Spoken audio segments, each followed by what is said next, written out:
या चुप रहूं, दिल में मेरे आज क्या है, कह दूं तुम्हें या चुप रहूं, दिल में मेरे आज क्या है। तू बोले तो जाने गुरु तुमको माने, चलो ये भी वादा है, कह दूं तुम्हें या चुप रहूं। हेलो दोस्तों, मैं हूं आपका दोस्त भारती यादव और स्वागत करता हूं आपका अपना यूट्यूब चैनल सार्थक क्लासेस दरभंगा पर। दोस्तों, अभी हम लोग चाइल्ड डेवलपमेंट एंड पेडागोजी, बाल विकास एवं शिक्षा शास्त्र पढ़ रहे हैं। चैप्टर 1 अभी चल रहा है और चैप्टर 1 की जो आज है वो 17वीं क्लास है। 16 का 16 क्लास ऑलरेडी प्ले लिस्ट में आज भी अवेलेबल है। अगर आपने नहीं देखा हो तो आप देख सकते हैं जा करके, और इससे कोई फ़र्क भी नहीं पड़ता है कि आप वो देखेंगे तबे ये वाला वीडियो देखेंगे। मेरे क्लास में इससे कोई फ़र्क पड़बे नहीं करता। भैया यहाँ आइए, आखिरी क्लास में आइए, अब बीच में आइए, और जहाँ मन करे वहाँ कूदक जाइए, वहीं से समझ में आएगा, वहीं से समझ में आएगा। यही खासियत है सार्थक क्लासेस दरभंगा की, यही खासियत है।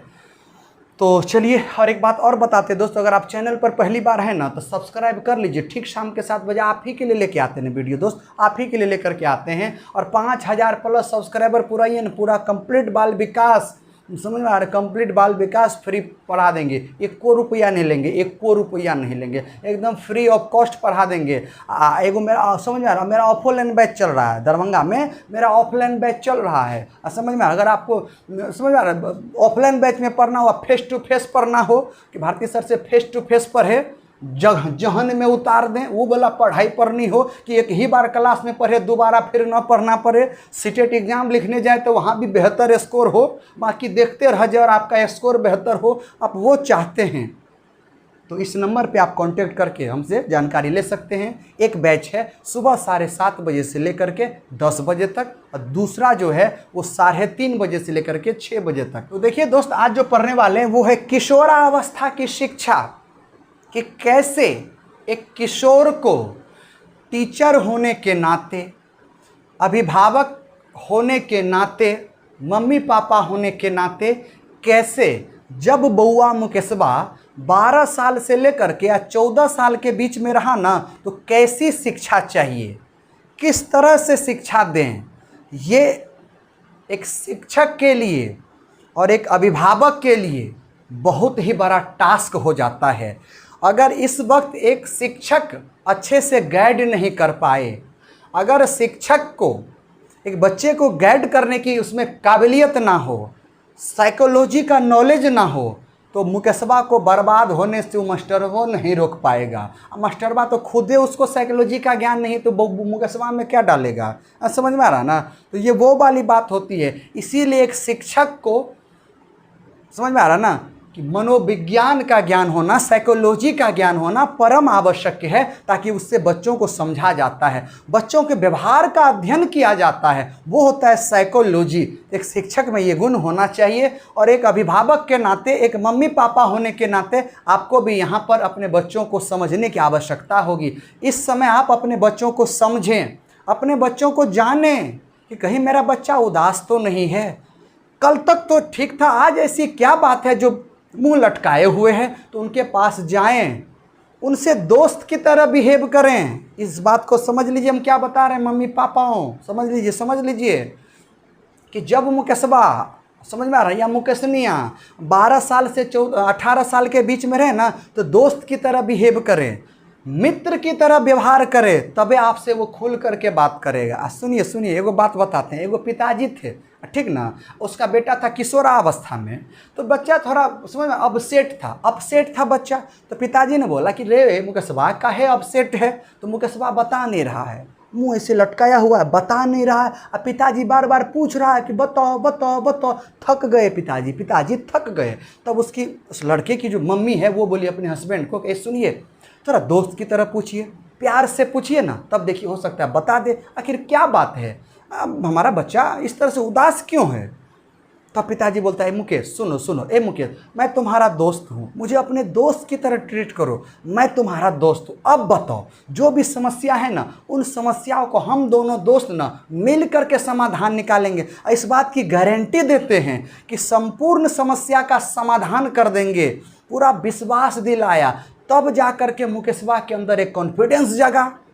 तो बोलता है पिताजी आप सच बोल रहे हैं ना, आप दोस्त की तरह बात कर रहे हैं, सच बोल रहे हैं ना, मेरा दोस्त कभी झूठ नहीं बोलता है, आप सच बोल रहे हैं ना। बोला सच बोल रहे हैं। एकदम समझ में आ रहा है, ऐसे ऐसे हाथ मिलाया, एकदम ओके ओके इट्स ओके, बोलो बोलो बेटा बोलो। तो बेटा क्या बोलता है मुकेश भाई जानते हैं, ए सुन सुन सुन रघुनाथ, ए रघुनाथ सुन इधर। उसके पिताजी का नाम है, माना कि ए रघुनाथ सुन इधर, सुन सुन बताते हैं तुमको, बताते हैं दिक्कत क्या है। तो रघुनाथ बाबा बोला कि अभी कूट देंगे, इससे अच्छा कि पहले कारण जान ले, आखिर रीज़न जाने की क्या बात है। तो बताइए रघुनाथ सुन बताते हैं, तुम्हारी जो भाभी है ना, वो भाभी वो वाली आजकल नाराज़ चल रही है, बहुत टेंशन में है। अब बोलती है ना कि मेरे लिए लहंगा ला करके दो, मेरे लिए सूट सलवार ला करके दो, 5,000 रुपया का ये वाला खरीद करके दो, समझ में आ रहा है, ये सब खरीद करके दो। अब मेरे पास पैसा तो है नहीं, तो तुम रघुनाथ जी पैसा दोगे, दोस्त पैसा दोगे तो जाकर के अपने पगलियाँ को खरीद के देते हैं। पिताजी से अब की बार बर्दाश्त नहीं हुआ, पिताजी लगे कूटने। तो बोलता है कि दोस्त तुमने वादा किया था कि मैं तुम्हारा पिता की तरह नहीं, तुम्हारे दोस्त की तरह बिहेव करूंगा। तुम रघुनाथ नहीं, तुम तो पापा नहीं, तुम तो पापी निकले, तुम ऐसा झूठ कैसे बोल सकते हो। लगे कूटने मम्मी पापा दोनों। तो समझ में आए, तो इस तरह का सिचुएशन क्रिएट नहीं होने देना है। बच्चों से प्यार से पेश आए। इस उम्र में अगर आप गुस्सा कीजिएगा ना, अगर डांटिएगा ना बच्चा पे, तो आपके बच्चे के बिगड़ने का चांस बहुत ज़्यादा होता है। ये वो अवस्था होती है ना, किशोरावस्था वो अवस्था होती है जहाँ पर प्यार की ज़रूरत पड़ती है। अपनेपन का एहसास बच्चा चाहता है कि कोई मुझे सीने से लगाएं, मुझे वो प्यार करे।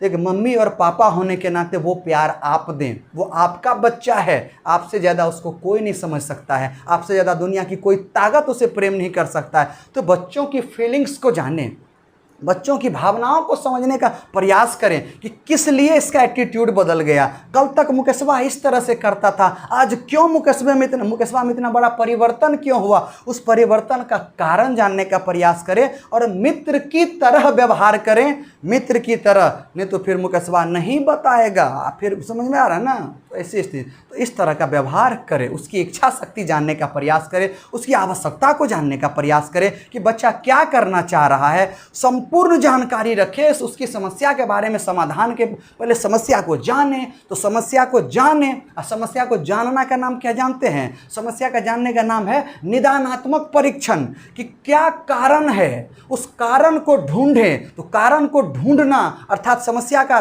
पता लगाना ही कहलाता है, निदानात्मक परीक्षण कहलाता है। और जब समस्या एक बार हाथ लग गई, जड़ पकड़ा गया, नस पकड़ा गया समस्या का, तब उसका क्या करेंगे? समाधान करेंगे। तब जो समाधान करेंगे उसको बोलते हैं उपचारात्मक शिक्षण। तो उपचारात्मक शिक्षण तब करें जब समस्या का समाधान आपके पास, समस्या की पहचान आपके पास आ जाए, तब करना है। क्रिस्टल क्लियर हो रहा है? चलिए अब जुड़ते हैं इससे और भी अच्छे तरीके से समझते हैं। तो पढ़ रहे हैं किशोरावस्था की शिक्षा, कि कैसे बच्चे को शिक्षा दें। तो पहला है, एक शिक्षक होने के नाते क्या किया जाए। अगर आप शिक्षक हैं, किशोरावस्था वाले बच्चे को पढ़ा रहे हैं, तो आप एक परामर्शदाता की तरह काम करें, सहयोग करने का काम करें। समझ में आ रहा है? सहयोग दें, परामर्श दें, उसको क्या चाहिए, उसकी आवश्यकताओं को जानें, आवश्यकताओं को पूरा करें, अच्छी सलाह दें। एक शिक्षक का सलाह दिया हुआ बच्चा तो उसके जहन में उतरता है। तो अगर एक अच्छे क्वालिटी का आप शिक्षक हैं, अगर आप क्रिएटिव थिंकिंग है, देश निर्माण की बात कर रहे हैं, उस बच्चे के बेहतर भविष्य की बात कर रहे हैं, तो अच्छी सलाह दे, अच्छा समझ में आ रहा है, बेहतर परामर्श दे कि ज़िंदगी को ऐसे बेहतर बनाओ, कुछ ऐसा करो। समझ में आ रहा है? इस बेहतर करो, अपने मम्मी पापा का नाम रोशन करो, पूरे देश का नाम रोशन करो, हमारा भी नाम रोशन होगा। कि जब तुम, समझ में आ रहा है, देखो एक बच्चा अगर तुम मान के चलो तुम अच्छा चीज़ कर लेते हो, सीटेट क्वालिफाई कर लेते हो, शिक्षक बन जाते हो, अगर तुम्हारे पिताजी कहीं निकलेंगे तो लोग बोलेंगे वो देखो मुकेश के पिताजी जा रहे हैं। अब मुकेशवा भी नहीं कोई बोलेगा। अगर मुकेशवा बनना चाहते हो तो बने रहो मुकेशवा। मुकेशवा से मुकेश जी बनना चाहते चाहते हो तो अपने जीवन में सुधार लाओ, और सुधार लाने का एक और एकमात्र साधन है कि कड़ी मेहनत करो, अपने आप को तपाओ। यह शरीर है, इसको आज जितना तपाएंगे यह कल हमारे लिए उतना बेहतर होगा। आज जितना इसके साथ बेवफाई करेंगे ये कल हमारे साथ उतना ही वफा करेगी। तो अच्छी अच्छी आइडिया दीजिए, एक बेहतर आइडियाज़ का क्रिएट कीजिए ताकि बच्चा को सब कुछ दिखने लगे। तो अमूर्त चिंतन की तरह बच्चा को सब दिखने लगेगा। इसी को बोलते हैं, समझ में, निगमनात्मक सोच इसी को बोलते हैं। परिकल्पित निगमनात्मक सोच भी इसी को बोला जाता है। तो ये सब टीचर के हाथ में है कि कैसे एक बच्चे को बेहतर बनाया जाए। अगर कोई बच्चा सीटेट क्वालिफाई नहीं कर पाता है, अगर कोई व्यक्ति सीटेट क्वालिफाई नहीं कर पाता है, तो मेरे नज़र में 75% वो शिक्षक जिम्मेदार है। 75%। अगर यह 1 to 5 की बात होती, अगर 1 to 5 का बच्चा, अगर एक बच्चा भी अगर फेल हो जाता है तो पूरी की पूरी जिम्मेदारी उस संस्था पे आती है। और संस्था के अंदर मैं घुस करके बात करूं तो शिक्षक पर आती है, उस शिक्षक के शिक्षण विधि पर आती है। कि समझ में आ रहा है ना कि इतना खराब कैसे हो सकता है। 100 में से 99 बच्चा पास किया और एक बच्चा अगर फेल हो गया, बोलेंगे एक के ना फेल हुआ। अरे क्या पता वो बच्चा APJ अब्दुल कलाम आज़ाद बनने वाला था, क्या पता वो कल का कलाम था। अपने कलाम को बर्बाद कर दिया, एक कलाम को बर्बाद कर दिया।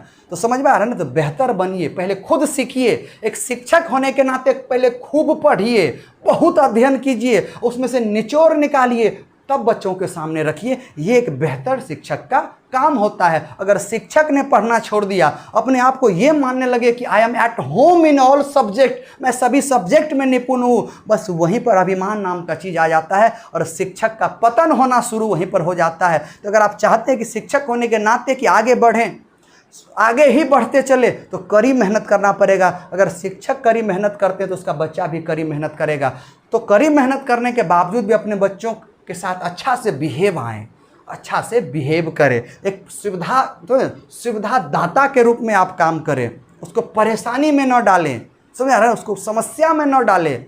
एक संसाधन के रूप में बनिए। एक शिक्षक जो है बच्चों के लिए संसाधन का काम कीजिए, वो एक बेहतर शिक्षक कहलाता है। परामर्श के रूप में बनिए। तो यही था पहले पॉइंट का मतलब। चलिए अगली बात करते हैं कि भावात्मक क्षेत्र में सहायता प्रदान करना। समझिए, अगर मम्मी पापा हो या शिक्षक हो, अगर बच्चा, देखिए इस अवस्था में एक बच्चा ना भावनात्मक चीज़ में जुड़ जाता है। कोई प्यार से समझ ठग भी लेगा, फुसला लेगा, बहला लेगा, बर्बाद कर देगा। तो भावात्मक क्षेत्र को जानिए कि बच्चे की कमजोरी क्या है, किस बात पर हमारा मुकेशबा पिघल जाता है, कैसे मुकेशनिया इसको पटा लेती है, वो कौन सी बात है बेड़ा गर्क कर देगी वो। इस बात को जानिए। तो जिस बात से बच्चे को तकलीफ होती है, दुख होता है, उस बात को समझिए पहले, उस तरह का व्यवहार न कीजिए। उसके भावनाओं को जानिएगा तबे ना, उसके भावनाओं को समझिए, उसके फीलिंग को समझिए आप उसके फीलिंग को कि वो कहना क्या चाह रहा है, क्या आपको बताने का प्रयास कर रहा है। तो उसके भावों के साथ भावों को मिलाएंगे तब ना समझेंगे। तो ये कब होगा, जब आप दोस्त बनिएगा तब ना। तो एक मम्मी पापा और शिक्षक को भी यहाँ पर एक दोस्त की तरह व्यवहार करना चाहिए। दोस्त, समझ में, दोस्त वो चीज़ होती है ना जहाँ पर अपने दुख और सुख को शेयर करते हैं बच्चे, बांटते हैं एक दूसरे को। तो दोस्त बनिएगा तब ना हम शिक्षक बनेंगे, हम शिक्षक बनेंगे, हम माता पिता बनेंगे। अब तब बच्चा को सुधारेंगे। अब बुझे तो जाने वाला काम नहीं करना है ना। अब कौआ उड़ा मैना उड़ खेलते रहिएगा ज़िंदगी में, आपका बच्चा है जो है ना गधा उड़ पे उड़ जाएगा। तो नहीं, कौआ उड़ मैना उड़ नहीं खेलिए। तो बच्चे के भावनाओं को समझिए, वो कहाँ पर उसको परेशानी हो रहा है, सब कुछ जानिए। किस में उसको मज़ा आता है, किस फील्ड में वो जाना चाहता है। तो बच्चा समझ आ रही है, बच्चे को जिसमें रुचि होगी उसी फील्ड में बेहतर करेगा। ऐसा यार सचिन तेंदुलकर को आज बोल दिया रहा था कि तुम करो मोहम्मद रफ़ी की तरह गाना गाओ ना, तो जान पाते तेंदुलकर को? अरे नहीं जान पाते दोस्त, नहीं जान पाते। तो कहने का मतलब क्या हुआ कि तेंदुलकर वही किया जो तेंदुलकर के अंदर था। तो अपने फीलिंग्स को बाहर लाया, दुनिया को दिखाया कि मैं तेंदुलकर हूँ, मैं बेहतर खेल सकता हूँ, मैं भारत का नाम रोशन कर सकता हूँ। और उन्होंने किया। तो वही बात मुकेशबा में भी खोजिए। ये जरूरी है कि पढ़ लिख करके DMA बने, DMA मजिस्ट्रेटे बनना जरूरी है। अरे ऐसे बहुत सारे क्षेत्र है जहाँ पर नाम रोशन किया जाता है। अब बताइए, एक लड़की अभी जस्ट गोल्ड मेडल लेकर के आई है, तो समझ में आ रहा है ना। तो बेटियाँ भी कम किस बेटा से थोड़ी होती है। अगर आपके पास बेटी है तो बेटी को भी आगे बढ़ाइए, बेटी को भी आगे बढ़ाइए। वो कम नहीं है, वो तो समझ में आ रहा ना, बेटी बेटी होती है भैया, बेटी बेटी होती है, समझ में आ रही। बोलते कहावत नहीं है कि भाग्य से, सुनिए, भाग्य से बेटा नसीब होता है, और ऐसा 100 गो भाग्य जब इकट्ठा होता है ना, तब जाकर के बेटी नसीब होती है, अर्थात सौभाग्य से बेटी नसीब होती है। और वो पिता कितना खुश नसीब होता है जिसको बेटियां नसीब होती है, बेटियां नसीब होती है। भैया बेटी को पालने के लिए ना एक पिता को कलेजा चाहिए, एक कलेजा चाहिए। समझिए कितने कलेजावान होते हैं, समझ ना, कितने साहसी होते हैं वो पिता जिनके घर में बेटियां हंसती खेलती है। और सबसे बेहतर और स्वर्ग घर वो है जिस घर की बेटियां और बहू दोनों एक साथ हंसे खेले। स्वर्ग वो घर होता है दोस्त, स्वर्ग वो घर होता है। और स्वर्ग पैसे से नहीं बनता है दोस्त, पैसे से नहीं, प्यार मोहब्बत से बनता है, भावनाओं को जानने से बनता है, समस्या को पहचानने से बनता है, समस्या के निवारण से बनता है। तो कहने का मतलब हुआ वही चीज़ यहाँ पर करना है। मुकेशवा के साथ, दोस्त के साथ दोस्त बनिए, उसके फीलिंग्स को जानिए, समस्या का समाधान कीजिए, समझ में आ रहा है। तो ये एक शिक्षक और अभिभावक का कर्तव्य बनता है। ये लाइन था, इसका मतलब कि भावनात्मक क्षेत्र को जाने। अब अगली बात करते हैं, शिक्षण बहुविधि। तो ये मेनली शिक्षक के लिए होता है कि अगर मुकेशवा कोई चीज़ नहीं समझ पा रहा है, तो मुकेशवा अगर कोई चीज़, सुनिए ना, आपके क्लास में 100 बच्चा है, तो क्या सबका IQ सेम होगा, सबकी बुद्धि लब्धि सेम होगी? नहीं, किसी का 110 होगा, किसी का 115 होगा, किसी का 130 होगा, और किसी का 90 होगा। तो जिसकी बुद्धि लब्धि कम होगी उसको थोड़ा देरी से समझ में आएगा, देरी से समझ में आएगा। उसके हो सकता है वो आप उस तरह से नहीं समझ पाया जिस तरह से सभी बच्चे समझे। तो एक शिक्षक का क्या कर्तव्य बनता है? तो एक शिक्षक का कर्तव्य बनता है कि बहुविधि टेक्निक का यूज करे, मल्टीपल मेथड का यूज करे। इस विधि से नहीं समझा, आओ दूसरा विधि देखो, दूसरा से नहीं समझ में आया, अरे तीसरा विधि देखो दोस्त, तीसरा विधि देखो, अब फिर नहीं समझ में आया, चौथा विधि यूज करो। तब तक विधि यूज करते रहो जब तक कि वो जो मुकेशवा है 90 IQ वाले उसके दिमाग में न घुस जाए, जहन में न घुस न जाए, तब तक, समझ में आ रहा, विधि पे विधि का विधि प्रयोग करते जाओ। तो ये कब होगा? जब आप पढ़ेंगे तब ना। एक शिक्षक होने के नाते आप में वो टैलेंट होगा तब ना। तो पहले खुद को टैलेंटेड बनाइए, खुद समझिए चीज़ों को, खुद फील कीजिए, और एक ऐसे टेक्निक का यूज कीजिए, इस तरह से पढ़ाइए कि हर बच्चे को समझ में आ जाए, हर बच्चे सीख ले और आपसे जुड़े।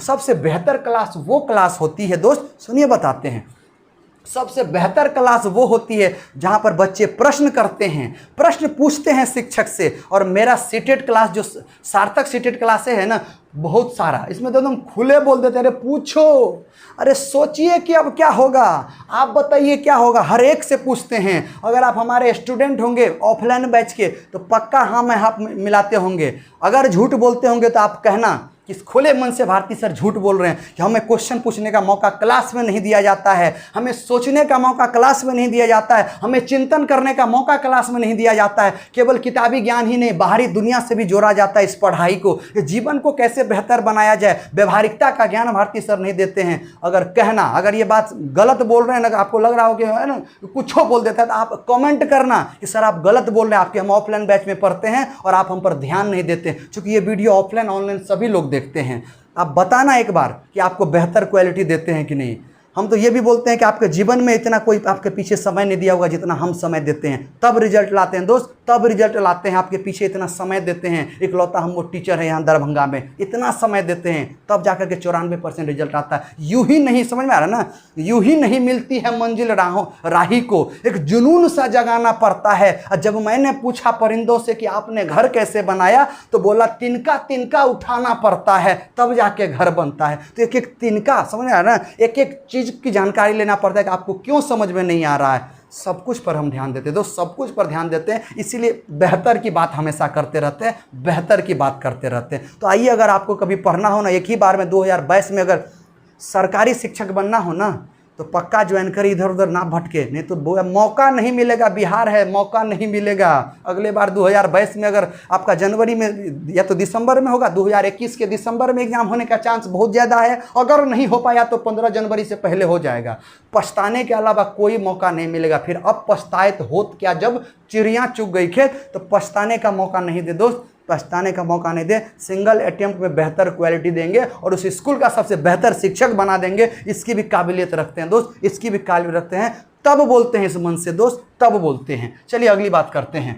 तो कैसा शिक्षण विधि होना चाहिए? बहुविधि होना चाहिए। तरह तरह से पढ़ाइए, अलग अलग टेक्निक का यूज कीजिए। ये नहीं तो एगो पिछले साल जो टेक्निक पढ़ाया आज भी वही टेक्निक पढ़ा रहे हैं, लगे हुए हैं वही टेक्निक पे। किताब निकाल दिया, पढ़ के रीडिंग दे रहे हैं और किताब में जो एग्जाम्पल है वही एग्जाम्पल पढ़ा रहे हैं। अरे बैल बुद्धि शिक्षक, ऐसे थोड़ी पढ़ाया जाता है। किताब सामने रख दिया, रीडिंग दे रहे हैं। इससे अच्छा बोलिए होमवर्क दे दीजिए, बच्चा पढ़ के आएगा, बच्चा पढ़ के आएगा। समझ में आ रहा है? शिक्षक का मतलब होता है कि यूनिक वे में पढ़ाएं। एक शिक्षक 20-20 बुक पढ़िए, एक बुक पढ़ने से थोड़ी होता है। एक बार हम तो सक्सेस मास्टर रट लिए पढ़ा दिए, निहायत ये पढ़ाने का कोई तरीका होता है। समझ, शिक्षक को बहुत मेहनत करना पड़ता है। अगर शिक्षक मेहनती है तबे बच्चा अच्छा कर पाएगा। अगर शिक्षक मेहनती नहीं है तो बैल बुद्धि तो वो खुद है शिक्षक, आपको भी बना देगा। तो इस चीज़ को आपको समझना पड़ेगा, आपको जानना पड़ेगा कि हम क्यों फेल हो रहे हैं, कारण जानना पड़ेगा। तो समझिए, तो बहुविधि मल्टीपल टेक्निक टीचिंग स्टाइल का यूज़ कीजिए। ये कब होगा? जब आपके पास अनुभव होगा पढ़ाने का, अनुभव होगा पढ़ाने का। तो मल्टीपल टेक्निक से सार्थक सीटेड क्लास में पढ़ाया जाता है। मल्टीपल टेक्निक से क्या आपको नहीं समझ में आता? अगर आप सार्थक सीटेड में पढ़ रहे हैं, अगर आप मेरी वीडियो देख रहे हैं तो हाँ में हाँ मिलाइए। समझ में आ रहा है ना? यस, समझ में आ रहा है। चलिए अगली बात करते हैं। समस्या समाधान पर बल देना पड़ेगा कि बच्चा का समस्या क्या है, पहले समस्या को जानिए। अब बल देने का मतलब क्या हुआ है? धक्का देना, खिंचाव और धक्का को बल कहते हैं। एगो ये परिभाषा होती है बल की। अरे 7वां 6वां के लिए सही है क्या? 10th लेवल के लिए यही परिभाषा है क्या? 12th में यही परिभाषा है? खिंचाव और धक्का को बल बोलते हैं। गलत नहीं है, लेकिन इसको और अच्छे से भी बताया जा सकता है। तो कहने का मतलब हुआ, ये वो अलग बात बता रहे थे। कहने का मतलब हुआ कि समस्या समाधान पर कि बच्चा का कारण पता कीजिए, कहाँ फंस रहा है। अब फंस रहा है तो समस्या का समाधान करवाइए। हम तो बोलते हैं कि बच्चे से खुद करवाइए। आप हिंट दीजिए, पार ढांचा स्कोप होल्डिंग टेक्निक का यूज कीजिए। अगर पार ढांचा, जिसको स्कोप होल्डिंग पार बांधना बोलते हैं, अगर आपने वो वीडियो नहीं देखा तो देख लें। जबरदस्त और यूनिक वे में पढ़ाते हैं। मेरा तो सब क्लासे ऐसे ही रहता है। तो पार ढांचा, जो वैगोत्स्की की भाषा में बता रहे हैं, लेव वैगोत्स्की की भाषा में, पार ढांचा सहायता प्रदान करना, टेम्परेरी इसको हेल्प बोलते हैं, इसी को पार बांधना बोलते हैं, इसी को स्कोप होल्डिंग बोलते हैं। तो स्कोप होल्डिंग टेक्निक का यूज कीजिए। पूरी तरह से आप नहीं, आप पूरी तरह से मदद नहीं कीजिए, खुद करवाइए। और जहां पर फंसे ना, हिंट दीजिए, इशारा दीजिए। पूरा काम मत कीजिए, पूरा कीजिएगा तो आप पे निर्भर हो जाएगा। जब भी दिक्कत होगा आप ही के पास आएगा। तो क्रिएटिव नहीं बनेगा, बस हिंट दो, करो, थोड़ा मेहनत करो। दोस्त उसको बोलना थोड़ा मेहनत करो, हो तो गया, अरे थोड़ा सा तो बचा हुआ है, एक बार प्रयास तो करो ना, ये हो गया हो गया। अब बच्चा देखिए कर लेगा तो जय हिंद जय भारत बच्चा करने लगेगा। इस तरह से पढ़ाएं बच्चों को दोस्त, इस तरह से पढ़ाएं। अगली बात करते हैं। तो ये तो हो गया, और ऐसे ऐसे बहुत एग्जाम्पल है, इतना ही लिखा, ऐसे ऐसे हजारों एग्जाम्पल्स हैं। तो आप अगर टीचर हैं ना तो आप कैसे पढ़ाएंगे? आप सोचिए, आप सोचिए। बहुत कुछ सिचुएशन पे भी डिपेंड करता है, हर कुछ लिख नहीं सकते हैं। बहुत कुछ सिचुएशन बताएगा कि इस सिचुएशन को कैसे हैंडल किया जाए। तो इस टेक्निक का भी आप यूज करें। चलिए अब बताते हैं आखिरी में किशोरावस्था के अन्य नाम। आज किशोरावस्था को लपेट लेते हैं, ठीक ना, लपेट लेते हैं। किशोरावस्था को किन किन नामों से जाना जाता है दोस्त? किशोरावस्था को 20-20, 25-25 नामों से जाना जाता है। उसमें से इंपोर्टेंट लेकर के आपके सामने आए हैं कि जब बच्चा जवान हो जाता है तो किन किन नामों से जानते हैं। मुकस्बा के एक नाम थोड़ी रहता है, गाँव में कुछ और, घर में कुछ और रहता है, स्कूल में कुछ और रहता है, दोस्त कुछ और बोलता है। तो वही बात है, कितने नामों से जानते हैं? बहुत सारे नाम जानते हैं, जिनमें से कुछ नाम ये है, जैसे अमूर्त चिंतन की अवस्था तो नहीं सोचता है, हमेशा मूर्त चिंतन करेगा। चिंतन का मतलब होता है अमूर्त चिंतन। अगर चिंतन मूर्त करने लगे तो चिंतन ही व्यर्थ कहलाता है दोस्त, वो चिंतन ही व्यर्थ कहलाता है। तो चिंतन हमेशा अमूर्त होना चाहिए, सामने न रहे तो भी सोचे। तो अमूर्त का मतलब यही होता है कि सामने न रहे फिर उस पर चिंतन करना। चिंतन कब होता है? तो चिंतन का प्रारंभ समस्या से होती है। तो बच्चे के पास समस्या आएगी, बच्चा चिंतन करेगा। तो अगर मान के चलो समस्या अब सामने नहीं है, फिर भी उस पर चिंतन मनन कर रहा है, किसी के बारे में थिंकिंग कर रहा है, वो सामने नहीं है, तो सामने नहीं है तब अपने बारे में, अपनी बाली के बारे में चिंतन करे। कैसी होगी भैया, अभी क्या कर रही होगी, क्या कर रही होगी, क्या उसे मेरी याद आ रही होगी जैसे मैं याद करता हूँ? अरे बकलवा, वो कहीं और जुगाड़ में होगी, तुम्हारे भरोसे थोड़ी है। ये तुम्हारा भरम है रे मुकस्बा, ये तुम्हारा भरम है। भागो, निकलो उससे निकलो, बाहर निकलो, बेड़ा गर्क हो जाएगा। तो सुनिए, क्या कर रही होगी? तो सामने नहीं है फिर भी चिंतन कर रहा है, अब फिर भी मनन कर रहा है। इसी को बोलते हैं अमूर्त चिंतन। तो ये अमूर्त चिंतन की अवस्था भी कहते हैं किशोरावस्था को। अगला बात करते हैं, नाम अगला, दल भक्ति की अवस्था। और दल भक्ति मतलब हुआ कर्तव्य निष्ठा का पालन करना। मतलब इस समय बच्चा का ग्रुपिंग बहुत होगा। देखिएगा दोस्त लोग एकदम फटाफट इशारा देगा, हो ना वहाँ ना खोपचे में, हो ना खोपचे में, इशारे से बुलाएगा खोपचे में आओ। तो मतलब अपने ग्रुप के प्रति ईमानदार बहुत रहेगा। अगर कोई बोल देगा कि रे कल 500 रुपया लेकर के आना, तो बच्चा को चोरी करना पड़ेगा, डकैती करना पड़ेगा, चुरा करके उसको दे देगा। खाली एक बार गारंटी ले लेंगे हम दे देंगे, हम दे देंगे। हम देखे थे अपने दिमाग में क्या चला, पिताजी को देखे थे कहाँ रखते हैं, निकालेंगे चुपचाप, निकालेंगे चुपचाप दे देंगे। हाँ में हाँ मिला देगा, कल पक्का दे देगा, पक्का मुकेशबा कल देगा उसको, चाहे जिस परिस्थिति से मुकेशबा को गुजरना पड़े। मुकेशबा 500 रुपया उसको अपनी पगली, अगर पगलियाँ उसकी मांगी तो पक्का उसको ला करके देगा। इसी को बोलते हैं दल भक्ति, कि ग्रुप के साथ ईमानदार रहेगा, समझ, झूठ नहीं बोलेगा, जो बोलेगा वो करके दिखाएगा। इसी को बोलते हैं दल भक्ति। कर्तव्य निष्ठा, अपने कर्तव्य का निष्ठा पूर्वक पालन करेगा। किशोरावस्था में ये वो अवस्था होती है। तो ये भी एक नाम था। अगली बात करते हैं, जीवन का सबसे कठिन काल। यह किलपैट्रिक जी का कहना है कि भैया जीवन का सबसे कठिन काल है। कहने का मतलब समझिए, ये वो काल है जहाँ पर बच्चा समस्याओं से घिरा रहता है, दुविधाओं से घिरा रहता है। समझ में आ रहा है ना, दुविधाओं से घिरा रहता है। यहाँ पर जो बच्चा दुश्चिंता से घिरा रहता है, तो कहने का मतलब भैया बहुते समस्या आती है। सब कुछ इसी उम्र में करना चाहेगा, बहुत टेंशन में रहेगा, पीली वाली मेरी या लाल वाली मेरी, चाहेगा इसी उम्र में हो जाए। समझ में आ रहा है, इसी उम्र में हो। जब तुम शादी में लाल बिंदी लगाती हो तो माँ कसम एम्बुलेंस नजर आती हो, अब वो घायल, समझ में, ज़्यादा नहीं बोलेंगे, ज़्यादा नहीं, तो समझ में आया। तो कहने तरह तरह का चीज़ सोचेगा, तरह तरह का चीज़ सोचेगा, समस्याओं से घिर जाता है बालक। इसीलिए समस्या समझना चाहिए गार्जियन को। ये किलपैट्रिक का कहना है कि समस्याओं से घिरे हुए काल किशोरावस्था नाम दिया, कौन, किलपैट्रिक दिया है। किलपैट्रिक कि जीवन का सबसे कठिन काल माना है किशोरावस्था को किलपैट्रिक ने। अगला, संघर्ष एवं तूफान की अवस्था। समझ, संघर्ष, कड़ी मेहनत की अवस्था है। तूफान मतलब इसमें क्या, इसको बोलते हैं बसंत काल। बसंत मतलब होता है दोस्त जवानी। तो अभी खून में वो उबाल आया ही है। अगर सही डायरेक्शन मिल जाए, सही दिशा मिल जाए, तो बच्चा कुछ भी कर सकता है, बेहतर लाइफ बना सकता है किशोरावस्था में। तो समझ में आया, तो संघर्ष की अवस्था है, जितना संघर्ष करेगा उतना ज़्यादा आ जाएगा। तूफान की अवस्था है, जो चाहेगा वो कर लेगा। अगर बच्चा चाहेगा कि हम ये कर ले, तो बच्चा वही करेगा। अतः यहाँ पर एक गार्जियन, एक पेरेंट्स और एक शिक्षक का बहुत बड़ा कर्तव्य बनता है दोस्त। उसकी जिम्मेदारियां और भी बढ़ जाती है, बहुत जिम्मेदारियां बढ़ जाती है इस उम्र में एक अभिभावक की। इसलिए ध्यान दें, अगर आप अभिभावक हैं इस अवस्था में, तो नहीं तो बच्चा को बिगड़ने से दुनिया की कोई ताकत नहीं रोक सकती है। अगर आपके बच्चे को